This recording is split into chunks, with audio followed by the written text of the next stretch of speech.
Today we are going to do a pretty interesting technique called stamping with foiling, and this is a little bit, I wouldn't say advanced, but you may need a number of materials. So let me just first show you. I have this Deco-foil, and it's a really quick technique. So it's rainbow, and this is what I'm going to be using. Last night I tried doing a foil method with butterfly. That didn't go so well, so I'm going to try again today and we'll see. But here are some materials that you'll need besides the foil. You'll need high quality paper. When I say high quality, it needs to be really smooth, and there are a few different types of papers that you may want to look for. It doesn't work on all paper, so that's one thing to be mindful of. And then I have my embossing powder here. This is Detail Clear by Stampendous. I got it a long time ago. Works really well. I'm also gonna need my stamp. Here you can see I tried doing a foil with heat and stick powder. It didn't work that well, but once I get it working, you'll see what a beautiful technique it really is. You're gonna need embossing powder along with embossing ink. You can use other types. I like this one a lot. It's really sticky. It works really well. Another really popular one that people use is Versamark ink, clear. So that's another option.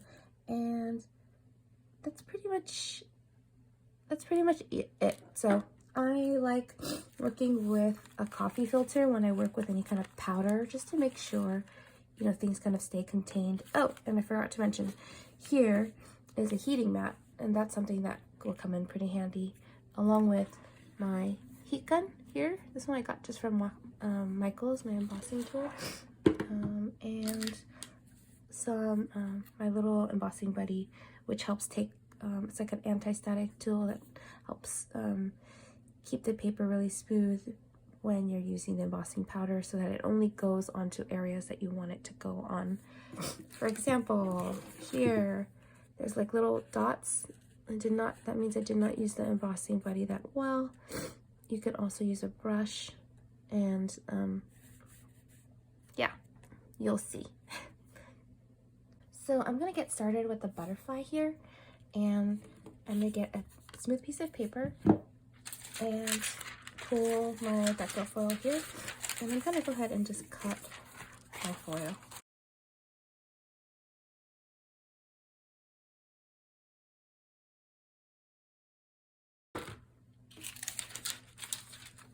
And we're gonna go ahead and try this using my embossing buddy.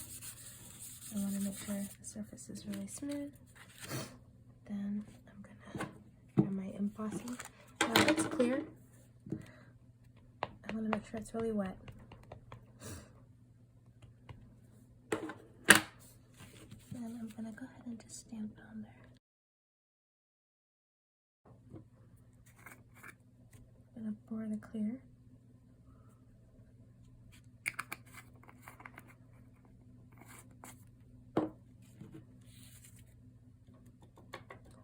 You'll see how the powder sticks on there. It's a little bit hard to see since it's clear on white, but it's there. And as long as you're using good quality materials, you shouldn't have too much issue. I'm gonna plug in my heating tool. And I like to use something to kind of hold the paper in place, since it will tend to shoot hot air. I'm gonna turn this on, it's super loud.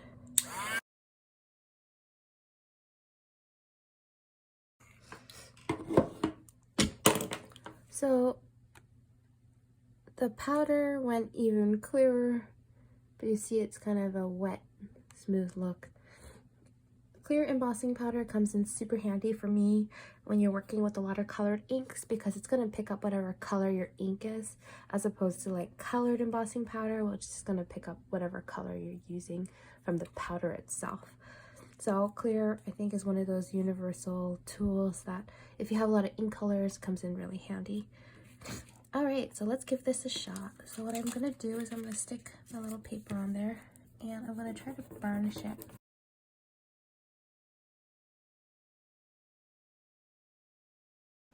It doesn't really work, so what I'm gonna do is stick it in our laminator, which I have waiting on the side, heating up. All right, I went ahead and ran it through my laminator. I'm just gonna press it in a little bit to make sure everything stays on here. I really hope this is gonna work. And then let's see, I hope this works. And it kind of works. You get this sort of rainbow effect. Not sure why it's not going as smooth as I'd like. I might play around with that a little more, but you get the idea. Okay guys, I finally got it kind of working and I think I'm happy enough. It's not perfect. I think for this coral stamp it works really well because it has those little holes, which for coral, you know, to me that's maybe natural. That's the best I could do with this. It was really hard. I tried so many times, you have no idea. I just kept using this butterfly stamp and I couldn't figure out what was wrong, why my technique was just not working out. I tried silver embossing powder, kind of a cool technique. Picked up some of it, but not a lot. I tried just clear and white. This one turned out the best. And what I had to do was switch out the paper. That was the trick. This paper is too thick, even though it's smooth. This was the one that worked the best when I ran it through my laminator tool. And the thing is, I was wondering, is it the laminator? You know, is that the problem? I just couldn't figure it out. I went through practically all my, you know, my foil sheets here just to try to get it working. And I did get a little shell. Even still, I seem to have some little issues with sticking. I ran it through multiple times. Ran it through the laminator multiple times to try to get the effect. And because I wanted to get this spot, but it started just to pick up other stuff. So that's kind of a bummer. I mean, I have to say I am a little disappointed with it not turning out the way I wanted. I mean, I started from here, so I guess we definitely got some mild improvement.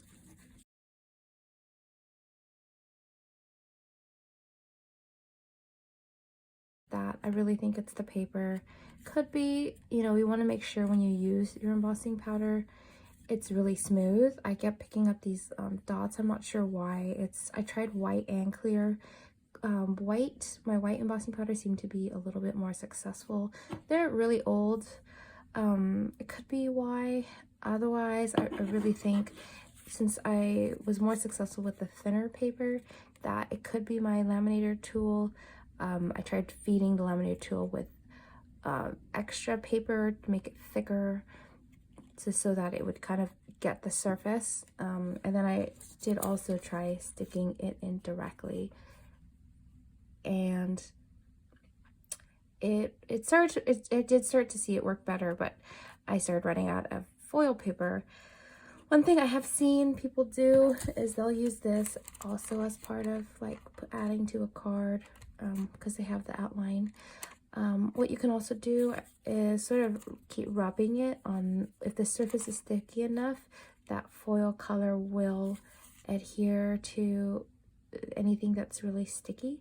So I might go in with like a glue pen and do that. Actually, this turned out kind of cool. It's metallic, silver metallic emboss, and it is picking up a little bit of the rainbow color, so it is kind of cool.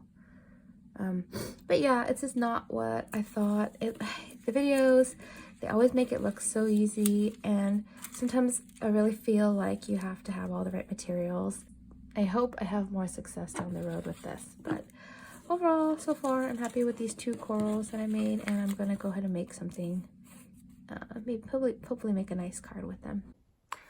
Alright guys, I finally figured out what I was going to do with those rainbow sort of Deco-foil designs, and this is what I ended up doing. This one, I cut out that shell that I made, and then I stuck a little pearl on there, and then on this side I use gold heat emboss to create the starfish. One thing that's kind of funny is that my embossing powder is super old, so for whatever reason it does not come out like really smooth. Normally when you're using like embossing powder, it should have like a shiny, smooth surface, like this. This is an example. See that? It's kind of smooth. Well, for whatever reason, because my gold embossing powder is so old, it's just super clumpy, which actually ends up working in this case because of the starfish. So if you run your finger on this, it's actually kind of rough feeling. So I'm actually really happy that I could still make use of it. I went ahead and just got some brown cardstock, and I got my corner punch, and I punched the corners here for a round corner. And then I did a cream color here. I want to say this is roughly maybe a little less than 2 inches. And then I cut a smaller one here, right? I'm about maybe ½ an inch. So I think this one is about 1.5 inches or so. And then I didn't have a sentiment, but I thought this was super cute. I saw this somewhere. It says "Seize the Day," and you know, seize is a little pun with a little shell and starfish. And then since the brown was kind of dark on the inside, I went ahead and got another piece of ivory cardstock, and then I just corner punched that as well and glued it in so you could write something there. Kind of a random card, you know, seize the day. Maybe that could be for your birthday, or just like a just because card. The other one I did was I made this hello card, and this time I heat embossed the shell in silver. So you could see it's super smooth, right? And it felt like that went really well with the shell. And then for the coral, you saw how I did that last time with the foil stamping. So similar thing. I punched the corners, and I also cut out just the paper and layered it on there, and then wrote this little hello sentiment. I liked the color scheme, the sort of beige neutral ivory, and I thought that went really well with the shells to kind of make them pop out a bit. So there you go. Those are the 2 cards I have. I do have one more. As you saw, I did make 2 corals. That one is still in progress, but I'll go ahead and show you guys. Here, you see it's a little unfinished. I have sand. I kind of made this sort of sand at bottom. I used the starfish with that gold emboss, my foil stamp, and then I used a silver emboss for the sand dollar here. I thought that was really cute. And then I'm gonna try to see what I would want to put up there on the top for a sentiment. That's all I have. There are my cards for you. Yep, so I'm really happy how that came out. Thanks for watching. Bye.